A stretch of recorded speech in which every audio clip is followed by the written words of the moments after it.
Do you want to know how to manage your money like the 1%?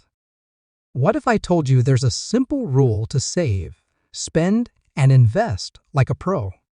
Say hello to the 75/10/15 rule, a rule so simple yet powerful that even a family of 4 with regular incomes can live like future millionaires. Let's break it down. Meet the Jones family.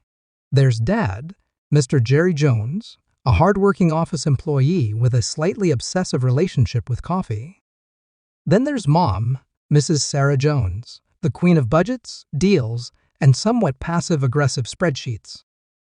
Now, let's not forget their kids, Amy, the sassy 14-year-old with a TikTok addiction and expensive taste in sneakers, and Max, the 10-year-old who dreams of being the next Elon Musk, but for now, just wants more money for candy.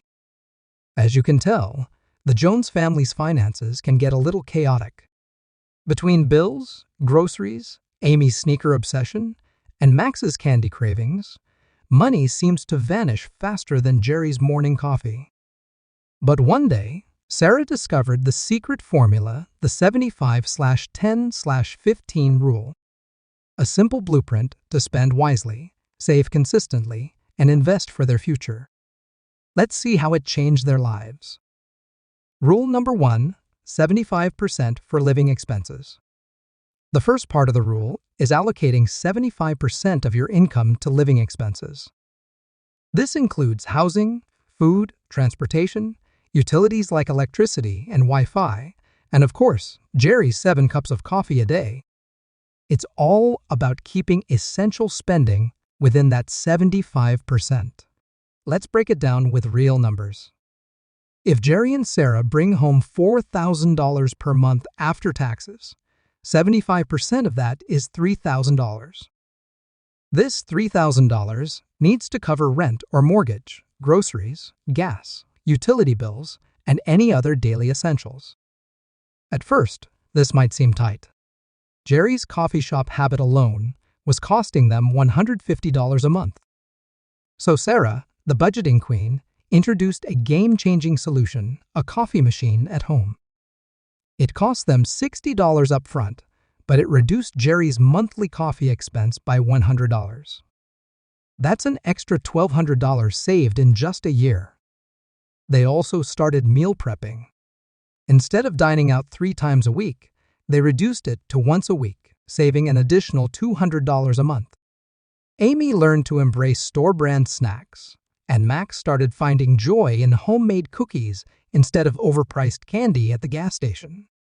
With a few simple but intentional changes, the Jones family successfully kept their living expenses within $3,000. They learned that living frugally doesn't mean sacrificing everything, it means making smarter choices. Rule number 2, 10% for savings. The next step in the 75/10/15 rule is allocating 10% of your income to savings. This isn't your rainy day fund or money for a last-minute shopping spree. No, this is your emergency savings. It's for when life throws curveballs, a car breakdown, sudden job loss, or an unexpected medical bill. Sarah explained it to the kids as the "oh no fund."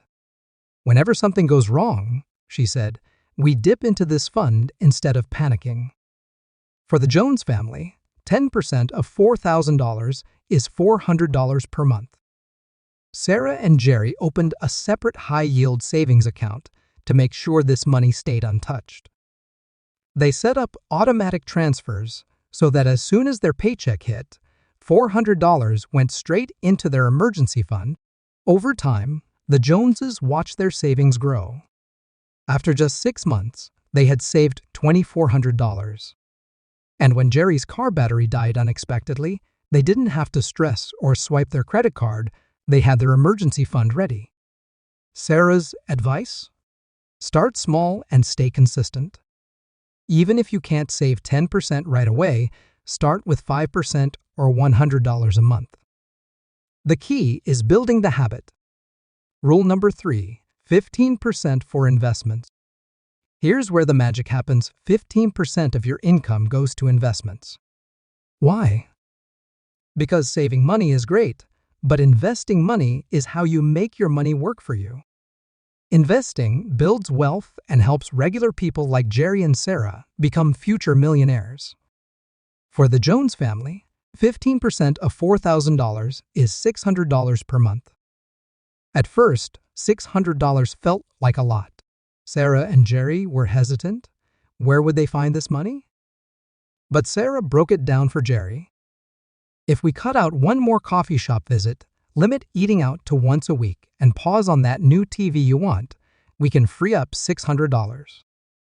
Plus, this isn't spending, this is investing in our future. And so they did it. The $600 went into a mix of retirement accounts, index funds, and a small education savings plan for Amy and Max. Jerry was skeptical at first, but Sarah showed him the magic of compound interest. For example, if they invested $600 every month for 20 years with an average annual return of 8%, they would have $355,000. If they kept it up for 30 years, their investments would grow to over $900,000. That's nearly $1 million from just $600 a month.